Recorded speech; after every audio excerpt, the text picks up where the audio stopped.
Biztanleria, 58.196koa da, kokapena, Gipuzkoako ekialdea. 332 kilometro karratuko azalera du.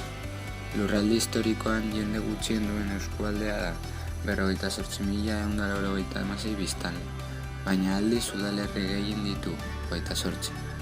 Eskualdeko udalerri garrantzitsuena Tolosa da, eta hortik datorkio izena. Historikoki beti hala izan da, eta gainera, iraganean Tolosaldeko udalerri guztiak Tolosaren zatia izan ziren, pixkanaka banatzen joan ziren arte. Historia. Duela 9.000 urte bazegoen jada bertan jendea bizitzen, gotorlekuetan eskuturik. Hauek ehiaz eta fruituak biltzeaz baliatzen ziren bizitzeko.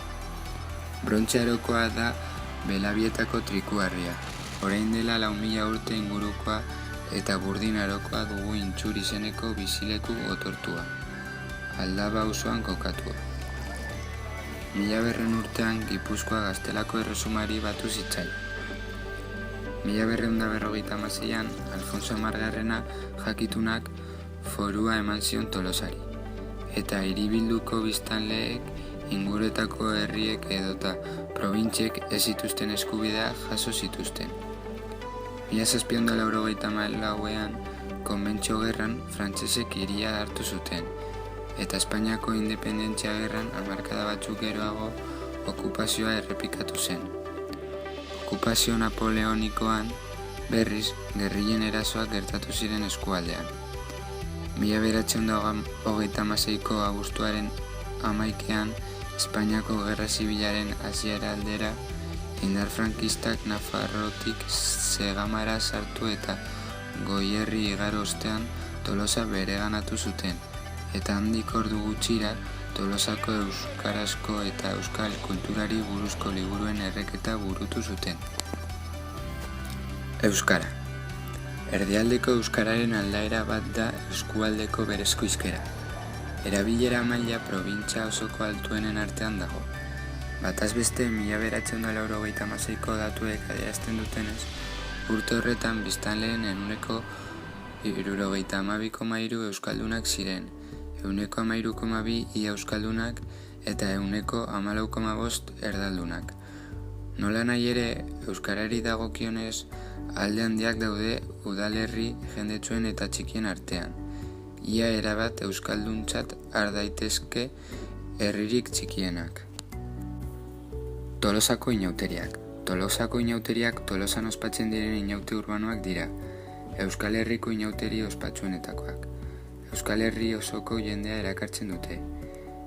Inauterietako ohiko mozorroez gainera, euskal jaietako osagai guztiak biltzen dituzte. Hala nola laguntaldeak, danborrada, txarangak, txosnak, desfileak, sokamuturra, gastronomia, txupinazoa eta abar. Frankoren diktaduraren garaian, Hego Euskal Herrian baimendutako hiri inauteri bakarrak izan ziren, udaberriko festak izenarekin izan bazen ere. Inauteri hauek 7 egun irauten dute eta honela sailkatzen. Asteazken gaueko txupinazoa. Herritarrak Tolosako Triangelu plazan asteazkeneko gaueko 12etan biltzen dira. Inauterien hasiera baino lehenago ere elkartzen dira tolosarrak eta txaranga baten laguntzaz inauteriak bertan direla ospatzen dute. Ostegun gizena. Egunik adierazgarrienetakoa da. Goizean 11etako txiki bat egin ondoren, herritarrak udaletxera inguratzen dira eguerdiko txupinazoa ikustera, jai giroan. Arratsaldean, ohikoa izaten da zezenak ikustera joatea, zezenen lehen egunari hasiera emateko. Gau partean, Tolosar gazte jendea afariak eduki ohi ditu. Larunbat inautean edo zaldun inaute bezperan, tokiko euskaran, zaldunita bezpera, haur eta helduen danborrada alaia eta zaratatsua egiten da. Goizean, buruhandi eta erraldoiak ateratzen dira Tolosako parte zaharretik. Ondoren, arratsaldean, gaztetxoek beren danborrada hartu eta Tolosako kaletara abiatzen dira. Larunbatean ez dira zezenak ateratzen. Inauterietako egun bakarra. Gauean berriz, inauterietako danborrada nagusia ateratzen da, helduen danborrada. Astelehen inautea bereziki Tolosarrak eta inguruko herrietakoak biltzen diren eguna da. Egun osoan Tolosako eta inguruko herrietako aisialdi taldeak dantzan ateratzen dira. Astearte inautea inauterien azken eguna da.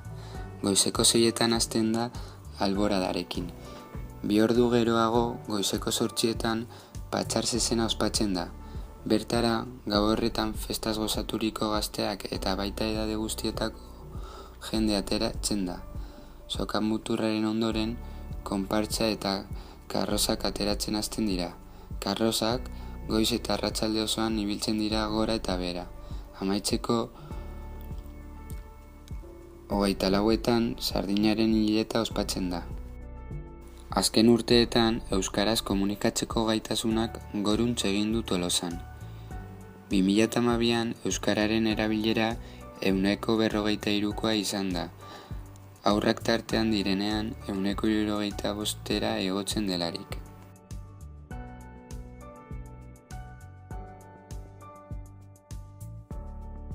Eta gero baserri bat zeon kaserio txorre. Eta han zeon mutile asko zeuden baserri hortan. Eta baserri inguru hortatik gora gore danak mutileak. Osea, neska gutxi zeuden. Eta baserri hortan ez zion neskaik. Zuk orduan, ingurun zerezkan lagunak zian etxeko beste bi neska haiek eta gero dana mutileak. Eta ez da neska hoik ateratzen ziren jolasen, ibiltzen ginen, bakizu, ez da minekakin, da baskarik eta hola itzen, ontzi pusketakin da hola, eta ja hola, pusketa hoik gutzako ziren plater politiak, eta iten gendun igual porruza haude eta hogi pixkatekin daudekin da, hoi janiten gendun, zati porrun guztua hartzen gendun da, janiten gendun. Hola.